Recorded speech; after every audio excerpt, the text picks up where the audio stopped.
Hello people, welcome back into this channel, and today's tutorial I would like to show to you how to make floating text on Capcut. So just open your Capcut and let's start new project. And now let's go into the stock videos and choose the black background here, and you just need to go click add. In this background you just need to jump right away into the text and go click add text and start typing what text that you want to have. For example, let's say Capcut. And after that you can also do a styling by change the font and choose the font that you want to have for your text. There you go.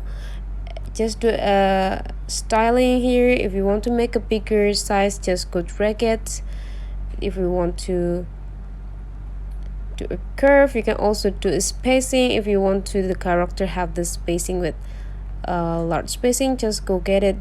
And after you're done adjusting the text, you just need to go click done. And let's have a text. And okay, and after that you just need to export it. And after you export it, you just need to go click done and create a new project again, and just import it the previous video that we have here. Just go click add, and after that you just need to go click on effects.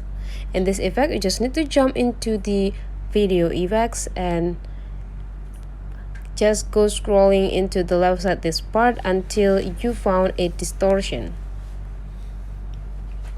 And in this distortion you just need to go click ripple distortions here and go click twice to adjusting the effects. If you want to make it sharper, you just need to drag it.